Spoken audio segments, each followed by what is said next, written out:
धरती माता रो रही हिंदुस्तान के लिए। आज धरती माता रो रही हिंदुस्तान के लिए।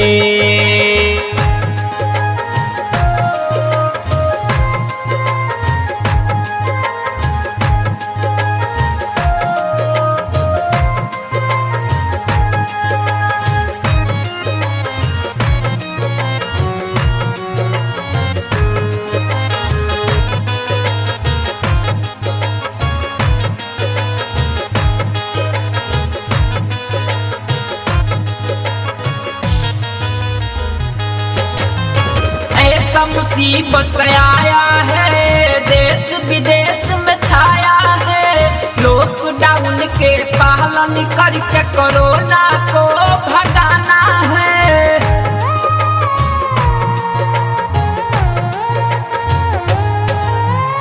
ऐसा मुसीबत आया है, देश विदेश में छाया है। लॉकडाउन के पालन करके कोरोना को भगाना है। ऐसा मुसीबत आए कभी ना हो, ऐसा मुसीबत आए कभी ना हिंदुस्तान के लिए। आज धरती माता रो रही इंसान के लिए। आज धरती माता रो रही इंसान के लिए।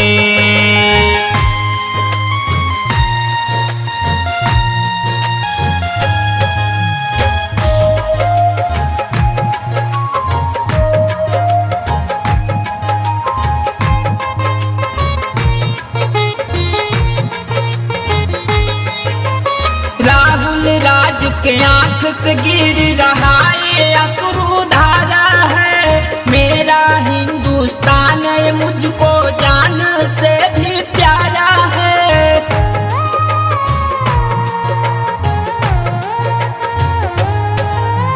राहुल राज के आंख से गिर रहा ये अश्रुधारा है। मेरा हिंदुस्तान मुझको जान से भी प्यारा है। जान भी दे देंगे हम इस हो, जान भी दे देंगे हम इस सम्मान के लिए। आज धरती माता रो रही इंसान के लिए।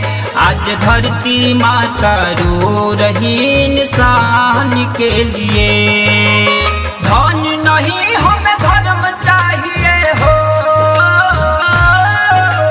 धन नहीं हमें धर्म चाहिए इंसान के लिए। आज धरती माता रो रही हिंदुस्तान के लिए। आज धरती माता रो रही हिंदुस्तान के लिए।